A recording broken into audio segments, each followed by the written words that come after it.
Coming up next on YCU News, Obama announces his decision on the Syria military strike. Vermont Governor Peter Shumlin proposes a renewable energy source that will save taxpayers nearly $1 million.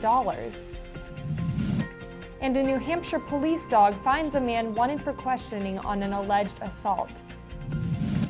For more news, weather, and sports, it's time for YCU, your local view.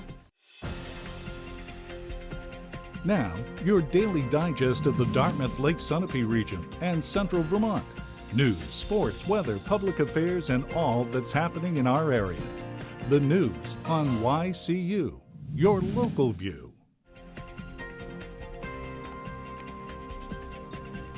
Good evening. I'm Rose Spillman. Thank you for joining us for this Wednesday edition of YCU News. Today is the 12th anniversary of the September 11, 2001 terrorist attacks. 9/11 memorial ceremonies are being held in cities throughout the country, and today's remembrance follows Barack Obama's address to the nation Tuesday night about a possible military strike in Syria. Obama is delaying a strike, he told the country last night, seeing if Russian diplomats can intervene and convince Syrian leaders to give up chemical or nuclear weapons that Syria may have. Members of Vermont and New Hampshire's congressional delegation welcome the president's decision to hold back on a strike. Involving the country in another foreign war is a fear among many U.S. citizens. Vermont Democratic Congressman Peter Welch says President Barack Obama's decision to wait is welcome and wise. Vermont Senator Patrick Leahy says he is encouraged that Syrian President Bashar al-Assad may allow Russian diplomats to intervene. Independent Party Senator Bernie Sanders agrees diplomacy is the better first step to defuse any potential for U.S. military action. Sanders says the president must focus instead on the nation's problems, including lingering high unemployment. New Hampshire Senator Jeanne Shaheen says Russia must follow through with its proposal to secure any chemical weapons that Syria might have. U.S. Congresswoman Ann McLean Custer also supports a diplomatic solution. Custer says she supports the president's concerns about Syrian President Bashar al-Assad. Still, Custer says attacking Syria is not the best solution. Vermont Governor Peter Shumlin says moving Vermont from fossil fuels to renewable energy sources will be a job creator for the state's residents. Shumlin spoke today about a proposal to rely on solar power to heat and light 10 state-owned buildings throughout Vermont. The list includes the building where the governor works and 7 correctional facilities.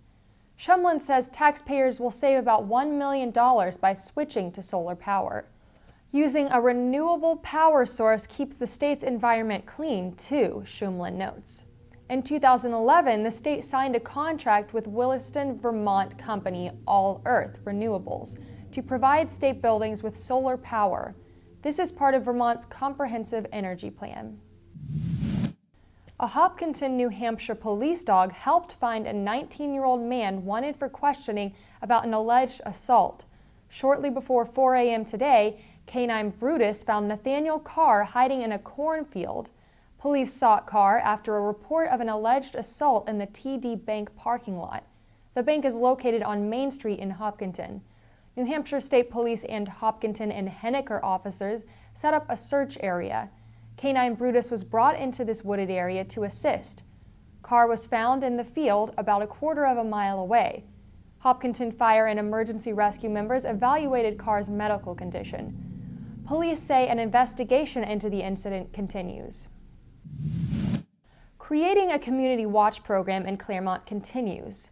City Police Chief Alex Scott met with residents and business owners Tuesday night to review the goals of a watch. Business owner Brenda Hanna and resident Reggie Johnson are behind the formation of a watch group. The more people who join the watch program, the better its effectiveness will be, says Scott. Building a sense of security for all who work and live in Claremont is the outcome city leaders and citizens want.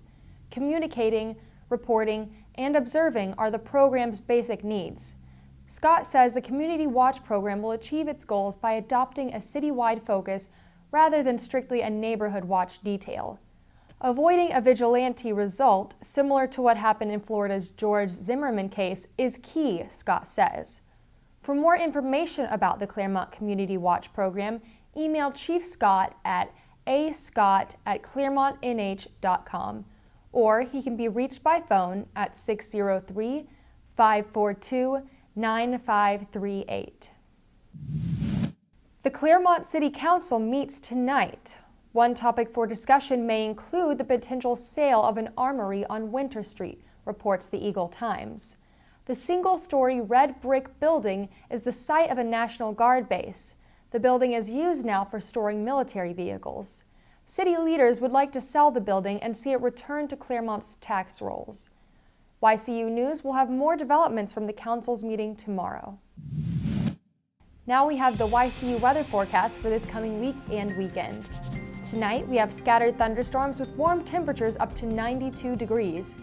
Tomorrow we have temperatures in the lower 80s.